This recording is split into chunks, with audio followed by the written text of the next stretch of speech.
I want to show you something. That is the AR-15 right there. No doubt it is a controversial gun, but at this point it is also so popular that gun stores can't keep them in stock. It is a formidable weapon, rapid firepower, dictated only by the quickness of your trigger finger. Magazine capacity has very little to do with my ability to wreak some havoc with this. In fact, an AR-15 in the wrong hands has wreaked havoc. The tragedies in Connecticut and Colorado are fresh examples. This piece doesn't aim to take up the debate over the controversial weapon, other than to point out sales in the Houston area have been brisk. What's causing the rush right now is because now the people in the White House and in the government are talking about a ban. In fact, demand is so high for the AR-15 and other guns right now, Memorial Shooting Center's recent newsletter alerts customers to a new policy. Due to extremely high demand for AR-15s and handguns, we are unable to take deposits. All firearms will be sold on a first-come, first-served basis. The demand is nationwide. 3 came in here Friday afternoon. They were sold within minutes. The AR-15 is completely legal to possess in Texas, and there is no limitation on magazine capacity. In this configuration right here, this gun would run about $2,000 if you can get your hands on one. In West Houston, Joel Eisenbaum, KPRC, Local 2. Hey there. I want you to take a look at something real quickly. It's this. Looks like some old broken PVC pipe, right? Oh no. This is more than that. And where I'm standing just hours ago was a crime scene. Not exactly a plum assignment for the officers stuck investigating these metal theft capers overnight. To their credit, Shenandoah police officers did get the water shut off.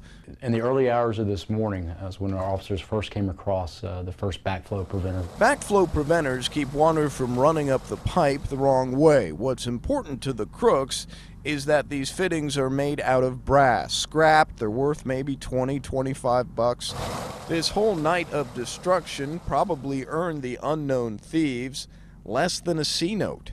Expense that they cause these businesses and business owners is far greater than the little bit of money that they'll collect. So not exactly crime of the century, but these guys could be in some hot water once they're rounded up, including theft and destruction of property charges. In Shenandoah, Joel Eisenbaum, KPRC Local 2. Local 2's Joel Eisenbaum is live in the Washington corridor tonight, where TxDOT crews are on alert just in case. Joel? I'll tell you what, Frank, we have talked to the city, we have talked to the county, we have talked to the state. They all assure us they have been talking with each other, and they are prepared for whatever comes our way, especially in Houston. Exhibit A, I want to show you. Come with me for a second. A sand truck, part of a fleet. This is part of TxDOT's fleet. The bulk of it is right across the street. We're right off Washington and the Katy Freeway. So they say they are ready tonight. The question is, are you? Old Man Winter is here, people, and you can run in the park in shorts, but you can't hide. Libraries are a great place to come in and stay warm. All right, you can hide, but are you ready for the possibility of snow's ugly cousin, sleet, if not here, then somewhere near here? I don't want to drive in that. I'm from up north originally, and I'm glad to be away from the snow and the ice and the sleet. If we have icing conditions, we'll be prepared for those. If it looks like the icy weather would move into Houston, we'll have pre-positioned trucks to put Chad on the road.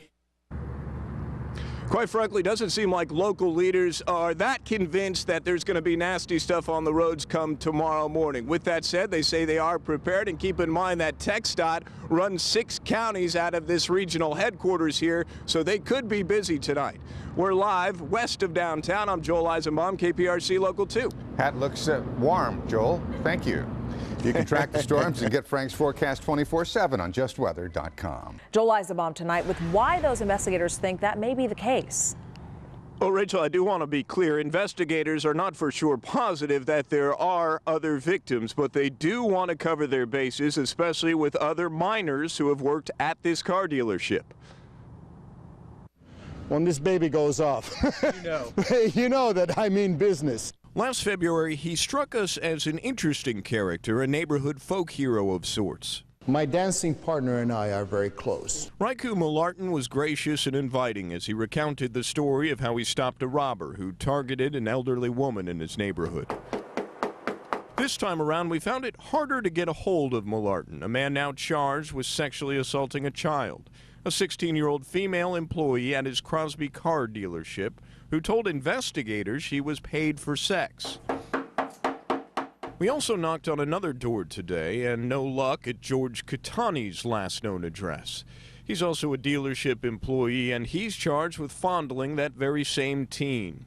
What we did get today was a warning from Harris County Sheriff's investigators that there may be other young victims. It's important that the word gets out to the public that if there are any other incidences involving these two people, that we certainly want to encourage them to call the police and to let us know. Court documents reveal disturbing and graphic allegations against Millarton and Catani. The question now from deputies is, have these men had illegal encounters with other minors?